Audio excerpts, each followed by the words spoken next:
Okay, good morning everybody. Good morning everyone. Selamat berjumpa kembali. Assalamualaikum warahmatullahi wabarakatuh. Okay, I still talking about procedural tax as I what given to you last week. Saya jelaskan sekali lagi prosedur tax yang minggu lalu sudah saya mulai sebenarnya. Okay, ini saya persingkat saja supaya mudah diingat-ingat. The first point of procedural tax is this definition.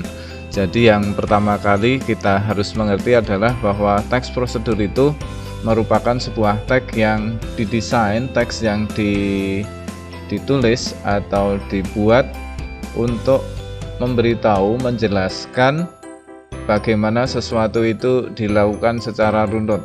Or in English we have to describe how something is achieved through a sequence of action or steps. Okay, that's the main point here at this time. Okay, yang kedua, karena tadi tujuannya adalah menjelaskan, fungsinya adalah memberikan penjelasan tentang proses sesuatu, proses melakukan sesuatu. We can say that the purpose of this tag is to explain how people perform different process in a sequence of steps. Contohnya sebenarnya sudah saya sebutkan beberapa jenisnya, ada manual, ada food recipe, ada tutorials, ada tips dan sebagainya. Minggu lalu sudah saya jelaskan banyak hal. Hari ini saya hanya akan mengulang beberapa bagian yang penting-penting yang sepertinya karena minggu lalu ada yang ketinggalan.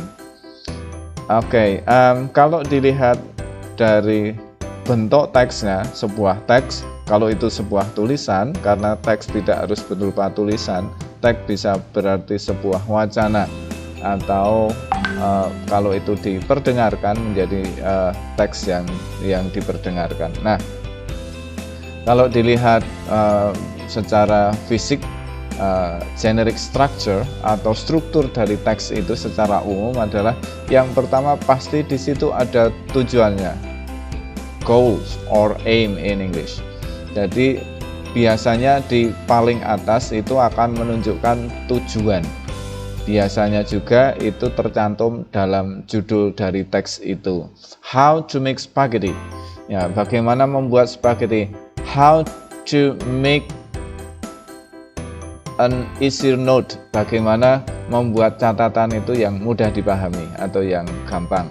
Or the tips how to keep the hair black, tips supaya rambutnya tetap hitam. Itu ada di judulnya. The next, number 2 is material or ingredients or tools. Di bagian kedua, teksnya ini adalah menyebutkan apa saja yang dibutuhkan dalam teks itu untuk mencapai tujuannya. Bisa di situ materinya, bahan-bahannya. Kalau memasak ya apa saja yang akan dimasak. Juga bisa di sini disebutkan alat yang dibutuhkan. If you want to make a cup of tea, you will need sugar, hot water, you will need a mug, stove for example. Jadi kalau ingin bikin teh panas, ya kita butuh teh, butuh gula, butuh cangkirnya, butuh sendoknya, atau butuh airnya yang dipanaskan begitu. Itu yang kedua. The last is about the steps. Yang ketiga, jadi kalau dari atas itu kepalanya adalah tujuannya, kemudian badannya itu adalah materialnya, sedangkan yang kakinya adalah steps atau method, langkah-langkahnya atau apa yang dilakukannya. Nah, ini yang relatif kompleks kalau ini bentuknya adalah kalimat-kalimat yang panjang. So on this part, it contains the step how to make something to achieve the goals. Biasanya di sini membentuk sebuah urut-urutan, tetapi bisa jadi teksnya adalah bentuknya narasi. Nah, dari bentuk teks tadi sebenarnya kita bisa melihat bahwa text procedure or procedure text is written in a simple present tense. Jadi tense yang digunakan konteksnya adalah kalimat sekarang, menggunakan bentuk sederhana, bentuk sekarang sederhana. Kemudian kalau kalian lihat kata-kata tadi sebelumnya, ini di bagian step ada contoh first, words, kemudian ada cut dan sebagainya. Ini menunjukkan bahwa in this procedure text you will find imperative sentences. Kalian akan menemukan kalimat perintah.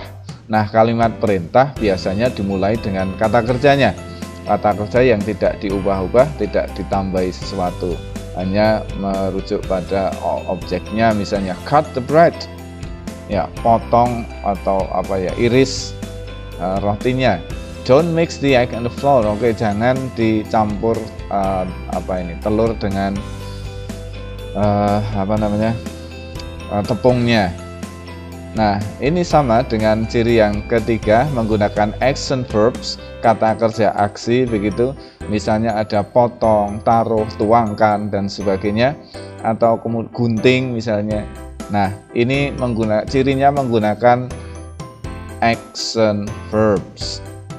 The next, what we can find on this text is using connectives. Connectives itu kata hubung yang biasanya menunjukkan urutan waktu. Di sini kita mungkin akan ketemu dengan kata next, berikutnya, then, kemudian, after that, setelah itu, dan seterusnya.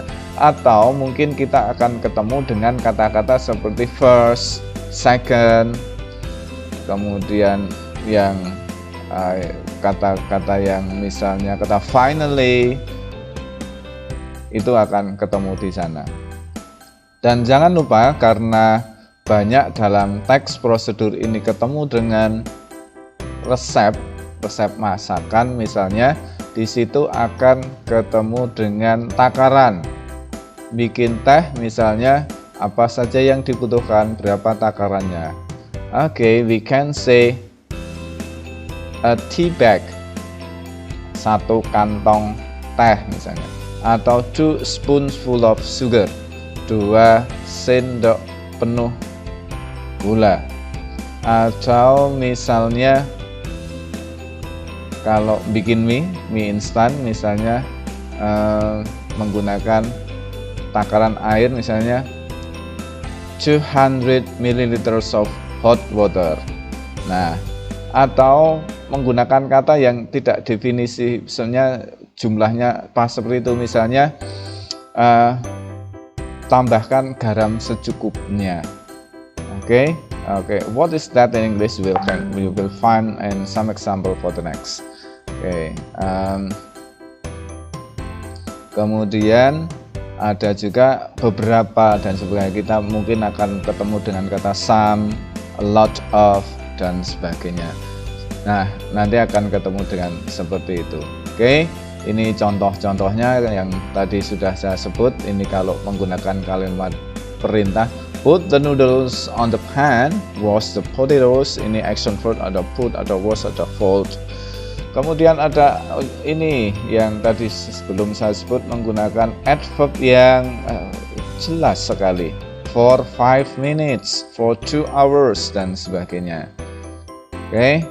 Kemudian nah ini contohnya kalimat perintah. You can find the meaning by looking at these pictures. Pour, cut, stir. Don't say stir, but it is stir.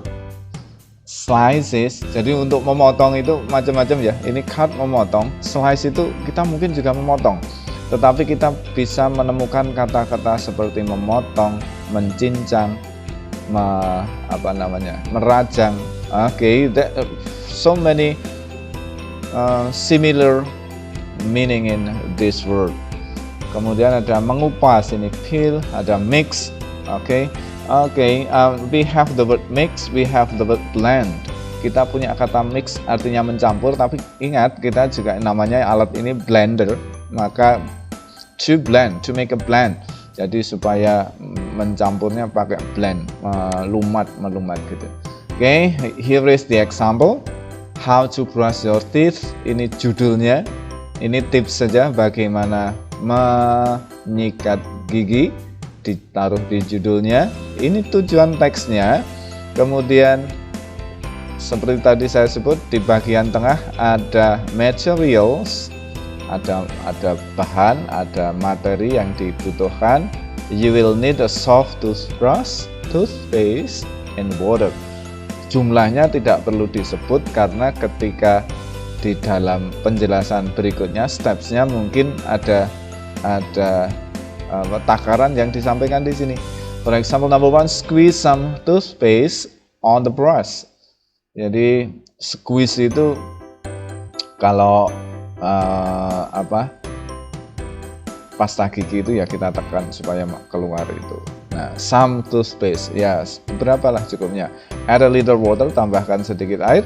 Gently brush each side of every tooth. Nah, disebut. Nah, ya jadi disikat dengan lembut setiap gigi. Gently brush gums as well. Gums, you know gums squeezy.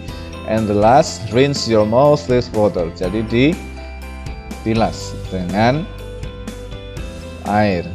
Di sini ditambahkan ada tipsnya. It's okay, brush your teeth after you eat and before you go to bed. Okay, that's the example. And here is an example of how to make a cup of tea. This is the title and this is the aim or the goal of this text. And the second point here is the material. 2 spoons of sugar, 1 spoon of coffee powder, hot water, and so on. And the last part here is the steps or the method or the procedure. Okay, look at this one. You will find action verb here: prepare, put, pour, add, stir, and so on. Okay, so that's the example of procedure text. Okay, here is another example: how to make sandwich. Okay, look at this one. The word first, second, third, after that, then, and the word finally. Okay, tadi sudah ada penjelasannya di depan. Okay, nah ini contoh yang agak lebih kompleks lagi. Ini nanti bisa kalian peroleh sendiri. Oke, kalau kalian menginginkan PowerPoint ini, silahkan nanti ditulis di grup WA. Oke, nah ini contoh soal sebenarnya kalau kalian nanti ketemu dengan teks prosedur. Oke, di bagian soal itu pasti akan berkisar menanyakan 3 hal tadi: fungsinya apa, strukturnya bagaimana, atau apa yang ada di situ, atau yang terakhir adalah unsur kebahasaannya. Ini contohnya. What is the writer's intention to write the text? Apa sih tujuan penulisnya itu nulis teks? Oke, ini yang terakhir ini saya langsung ke bawah. Fully ini meaning yang ditanyakan, maka ini menanyakan unsur kebahasaan. Oke, nah kalau Anda ingin berkonsultasi, silahkan ini akan ketemu saya dan teman-teman akan menjelaskan tidak hanya bahasa Inggris. Di situs ini kalian bisa bertanya materi-materi pelajaran yang lainnya. Oke, nah selain itu saya akan menjelaskan yang harus kalian lakukan di sini. Nah nanti di bagian quiz semuanya harus mengisi ini karena minggu lalu pilihan ganda. Yang hari ini kita akan mengerjakan dengan menuliskan. Walaupun tulisannya banyak, please write as wise as possible. Tulislah isinya dengan bijaksana mungkin. Jangan hanya menuliskan atau mengisi titik kemudian left, but please write it well. Tulislah jawabannya dengan baik-baik. Ini semuanya adalah uraian. So it's number here you have 10 points. Nah, nanti jumlahnya akan ini. Ingat, selalu submit sebelum kalian lupa. Yang terakhir, soal yang terakhir, ini kalian saya minta menuliskan sebuah resep yang kalian kenal di dalam kehidupan sehari-hari, yang sederhana saja, tidak usah banyak-banyak, tapi tulislah dalam bahasa Inggris tentu saja. Ini hanya percobaan saya, tapi tulislah dengan sungguh-sungguh. Oke? Terima kasih, supaya tidak berlama-lama di sini. Thank you very much. Assalamualaikum warahmatullahi wabarakatuh. See you later.